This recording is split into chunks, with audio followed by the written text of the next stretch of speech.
നിങ്ങളുടെ future work stations എല്ലാം നിങ്ങൾ കണ്ട് ചെയ്ത് പഠിക്കുകയാണ്. അപ്പോൾ നിങ്ങളൊരിക്കലും എക്സ്പീരിയൻസ് ചെയ്തൊരു കാര്യം മറക്കാൻ സാധ്യതയില്ല. അതിനകത്തുള്ളൊരു ബെനിഫിറ്റ് എന്ന് വെച്ചാൽ കോൺഫിഡൻറ്റ് ലെവൽ 400% കൂടുതലാണ്. ബിക്കോസ് ഞാൻ ചെയ്ത കാര്യമാണ്. ഇപ്പോൾ ഞങ്ങളിവിടെ ഏവിയേഷനായിട്ട് കമ്പയർ ചെയ്യുമ്പോൾ we do the same thing. നമ്മൾ ഈ പറയുന്ന വിർച്വൽ എയർപോർട്ടിലൂടെ അവരെ ഗൈഡ് ചെയ്ത് ഇൻഡസ്ട്രി എക്സ്പീരിയൻസ്ഡ് ആയിട്ടുള്ള ട്രെയിനേഴ്സാണ് പഠിപ്പിക്കുന്നത്. അപ്പോൾ അവർ പറയും ഇത് അങ്ങനെയല്ല ചെയ്യേണ്ടതെന്ന് പറയും. അപ്പോൾ ആ മെൻറ്റർഷിപ്പും ടെക്നോളജിയും ഉപയോഗിച്ചിട്ടാണ് നമ്മൾ ഇവരെ ട്രെയിൻ ചെയ്യുന്നത്. അപ്പോൾ അതിലൂടെ തന്നെ നിങ്ങളെ കൂടുതൽ ജോബ് റെഡിയാക്കാൻ പറ്റും.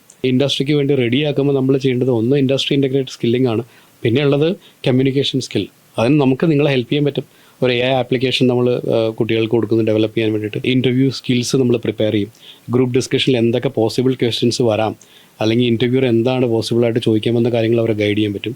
നമ്മൾ കൊടുക്കുന്ന സർട്ടിഫിക്കേഷൻ ഗവൺമെൻറ് ഓഫ് ഇന്ത്യയുടെ സർട്ടിഫിക്കേഷൻസ് ആണ്. UGC അപ്രൂവ്ഡ് ഡിപ്ലോമയാണ് കൊടുക്കുന്നത്. അതിൽ 20 ക്രെഡിറ്റ്സ് കൊടുക്കുന്നുണ്ട്. Aerospace and aviation sector skill കൗൺസിലിൻ്റെ സർട്ടിഫിക്കേഷൻ കൊടുക്കുന്നുണ്ട് അഡീഷണൽ ആയിട്ട്.